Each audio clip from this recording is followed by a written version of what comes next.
Morning students, welcome to you in online history class diamond public school Gharbara. आज हम there का प्रयोग इतने आसान तरीके से बताएंगे, किसी भी हिंदी वाक्य में तुम लोग आसानी से पता कर सकते हो कि कैसे सेंटेंस में, किस तरह के सेंटेंस में देयर का प्रयोग करना है।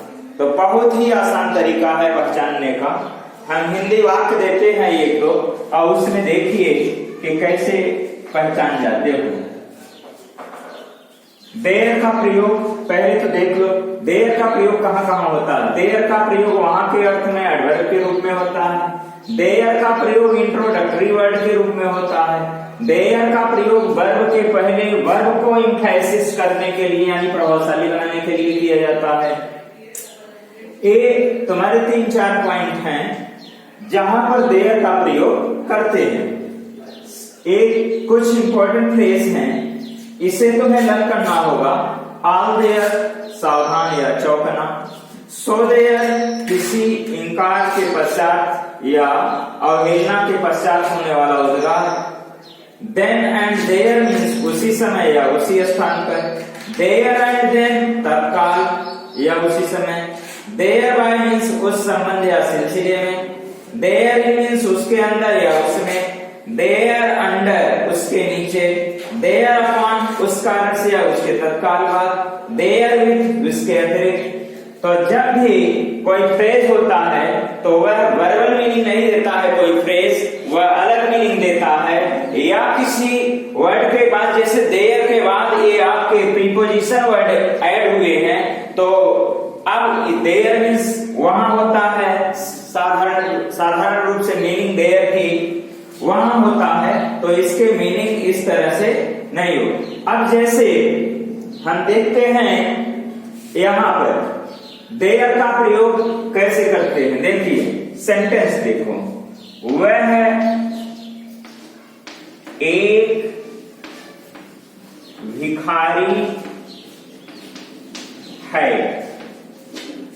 ये सेंटेंस देखिए, वह एक भिखारी है। ये देखिए, वह एक भिखारी है। वह एक भिखारी है।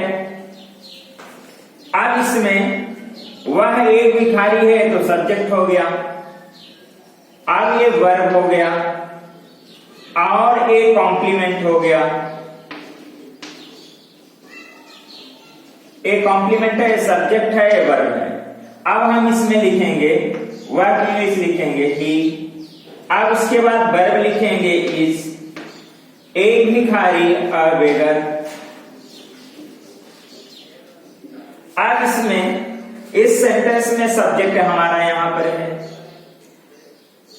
अब ये कॉम्प्लीमेंट है और ये वर्ब है। अब मैं दूसरा सेंटेंस लिखता हूं, एक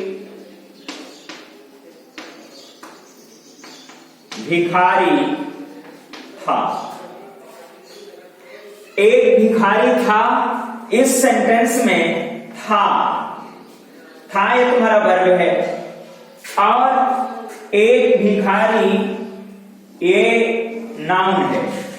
जब किसी वर्ब से पहले यानी लास्ट में वर्ब होगा, वर्ब से जब तुम्हारा नाउन या सब्जेक्ट सटा हुआ होगा, था से पहले है एक भिखारी, तो यहां पे देयर का प्रयोग होगा। जैसे there was a beggar. There was a beggar. दूसरा सेंटेंस देखिए, एक सप्ताह में 7 दिन होते हैं। एक सप्ताह में 7 दिन होते हैं। एक सप्ताह में ये हमारा सब्जेक्ट नहीं है। 7 दिन, एक सप्ताह में 7 दिन यही हमारा सब्जेक्ट है और ये जो है होते हैं वर्ब है। यहां पर इसके पास वर्ब से सटा हुआ है तो हम इसमें देयर का प्रयोग करेंगे। देखिए कैसे करते हैं।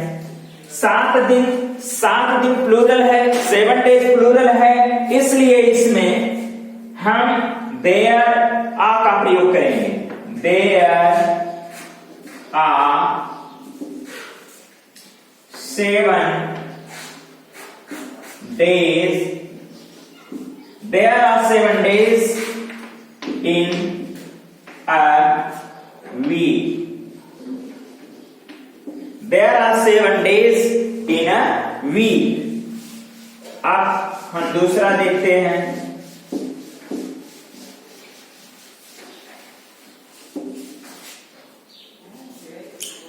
एक वर्ष में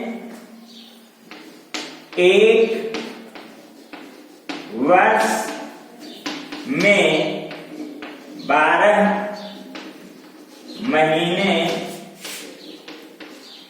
होते हैं। अब देख लो कि इसमें सब्जेक्ट कहां पर है। अब इस सेंटेंस में सब्जेक्ट कहां पर है? एक वर्ष में ये सब्जेक्ट नहीं है, 12 महीने यही आपका सब्जेक्ट है। और सब्जेक्ट कहां पर है? ये वर्ब के पास है, होते हैं ये वर्ब है, यहीं पर जो है 12 महीने लिखा गया है।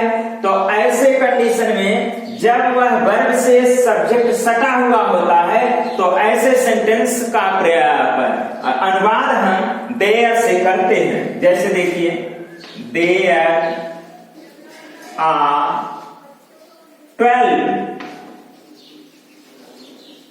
months. There are 12 months in a year. अब सुन लो, ऐसे सेंटेंस में जब वर्ब के से सटा हुआ रहेगा सब्जेक्ट, ऐसे सब्जेक्ट में देयर का अर्थ ये देख रहे हैं ना, देयर का प्रयोग इंट्रोडक्टरी वर्ड के रूप में करते हैं। तो ऐसा ये प्रयोग यही है, देयर का प्रयोग इंट्रोडक्टरी वर्ड के रूप में ही है, हो रहा है। यहाँ पे देयर का कोई मीनिंग नहीं है, हिंदी में देयर का कोई मीनिंग नहीं बन रहा है। इसलिए कब इस तरह से देयर की मीनिंग कब को कुछ नहीं बनेगा? देयर की मीनिंग तब नहीं बनेगा जब हमारा सब्जेक्ट हिंदी सेंटेंस में जब हमारा कर्ता वाक्य के से सटा हुआ हो, ठीक वाक्य से पहले होगा, तो हमारा ये इंट्रोडक्टरी देयर होता है। इसका कोई मीनिंग हिंदी में नहीं होता है। इस तरह से पेड़ पर एक कौवा है, पेड़ पर एक कौवा है। और फिर देखो ये भी इंट्रोडक्टरी है, पेड़ पर एक कौवा है। अब पेड़ पर वेयर कहां पर? वेयर से आएगा नहीं, एक कौवा, ये देखिए क्या है?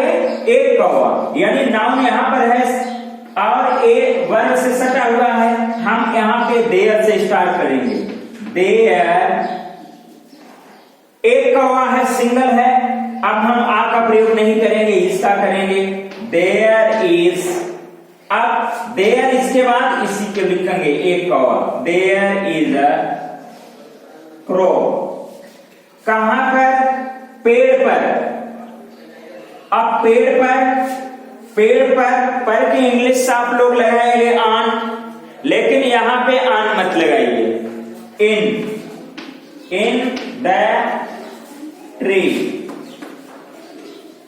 अब यहां पर इनका प्रयोग क्यों हुआ? ऑन का प्रयोग मैंने क्यों नहीं किया?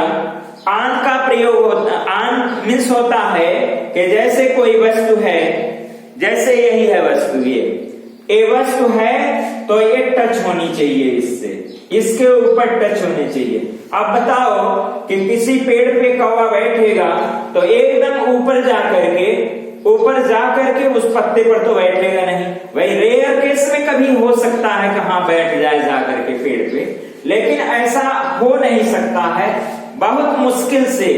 या यो कहिए कि ऐसा होगा ही नहीं कि उस पत्ती पर ऊपर जाके बैठेगा। जब वह बैठेगा तो शाखाओं पर बैठेगा और शाखाओं पर वह ढका हुआ रहेगा। तो इस तरह से हम पेड़ पर एक कौवा है, तो पेड़ पर एकदम ऊपर तो होगा नहीं, वह रहेगा तो शाखा पे या डाली पे रहेगा, तो जब वह डाली पे रहेगा तो डालियां उसे ढके हुए होंगे, तो इसलिए यहाँ पे इनका प्रयोग करेंगे। There is a crow in the tree. अब फिर एक इंट्रोडक्टरी देखिए, नाव में दो लड़के हैं। अब देखो यहां पर नाव में दो लड़के हैं, ये देखिए दो लड़के कहां पर है, एकदम वर्ब से सटा हुआ, क्रिया से सटा हुआ। ऐसे सेंटेंस में हम देयर का प्रयोग करते हैं। नाव में दो लड़के हैं, देयर। अब यहां पर लड़के और लड़कों की संख्या क्या है, सिंगुलर में नहीं या प्लूरल में है, इसलिए हम आ का प्रयोग करेंगे। There are two boys, there are two boys. नाव में, नाव ऐसे होती है, ऐसे नाव कैसे होती है, ऐसे होती है, तो नाव ऐसे होती है, तो नाव में जो है ये माना जाएगा कि नाव का किनारा जो है वो ढकेगा किसी भी वस्तु को, चाहे कोई व्यक्ति बैठेगा, इसलिए होगा there are two boys in the boat, BOAT। अब हम एक देयर का प्रयोग वहां के अर्थ में एडवर्ब के रूप में होता है। देखिए एडवर्ब के रूप में देखो,